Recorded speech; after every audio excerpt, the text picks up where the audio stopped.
Hello friends, welcome back to my channel. ನಾನು ನಿಮ್ಮ natural ನಂದು. ಇವತ್ತು ನಾನು ನಿಮ್ಮೆಲ್ಲರೊಂದಿಗೆ ನನ್ನ ಫಸ್ಟ್ ಇಂಟರ್ನ್ಯಾಷನಲ್ ಟ್ರಿಪ್ ಯಾವ ರೀತಿ ಕಡಿಮೆ ಬಜೆಟಲ್ಲಿ ಪ್ಲ್ಯಾನ್ ಮಾಡ್ಕೊಂಡು ಹೋಗಿ ಬಂದೆ ಅನ್ನೋದನ್ನು ತಿಳಿಸ್ಬೇಕಂತ ಆಶಿಸ್ತಿದ್ದೀನಿ. ನಾನು ಪ್ಲ್ಯಾನ್ ಮಾಡಿಕೊಂಡ ಫಸ್ಟ್ ಕಂಟ್ರಿ ನೇಪಾಲ್ಗೆ ನಾವು ಫ್ಲೈಟಲ್ಲೇ ಹೋಗಬೇಕಂತ ಏನಿಲ್ಲ, ಪಾಸ್ಪೋರ್ಟ್ ಕೂಡ ಅವಶ್ಯಕತೆ ಇಲ್ಲ. ಯಾಕಂತಂದರೆ ನಮ್ಮ ಇಂಡಿಯಾದಿಂದ ರೋಡ್ ಮುಖಾಂತರ ಕೂಡ ಹೋಗ್ಬೋದು. ನಾನು ಡೈರೆಕ್ಟ್ ಫ್ಲೈಟ್ ಕೂಡ ಬ್ಯಾಂಗ್ಳೂರಿಂದ ತಗೊಂಡಿಲ್ಲ. ನಾನು ಪ್ಲ್ಯಾನ್ ಮಾಡಿಕೊಂಡ ರೀಸನಿಂದ ಉತ್ತರ ಪ್ರದೇಶಲ್ಲಿರೋ ಗೋರಖ್ಪುರಿಂದ ನಾನು ಪ್ಯಾಕೇಜ್ ಪ್ಲ್ಯಾನ್ ಮಾಡಿಕೊಂಡೆ. ಗೋರಖ್ಪುರ್ವರೆಗೂ ನಾವು ಟ್ರೈನ್, ಬಸ್ ಯಾವ ಮುಖಾಂತರ ಆದರೂ ಹೋಗ್ಬೋದು. ಟೈಮ್ ಸೇವ್ ಮಾಡೋ ರೀಸನಿಂದ ನಾನು ಫ್ಲೈಟ್ಸ್ ಕೂಡ ಕಾಸ್ಟ್ ಕಡಿಮೆ ಇತ್ತು. ಆ ರೀಸನಿಂದ ನಾನು ಫ್ಲೈಟ್ಸ್ ಬುಕ್ ಮಾಡಿಕೊಂಡೆ.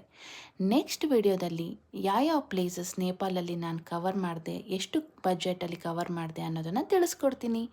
ಪ್ಲೀಸ್ ಸಬ್ಸ್ಕ್ರೈಬ್ ಮಾಡಿಕೊಂಡು ಸಪೋರ್ಟ್ ಮಾಡಿ.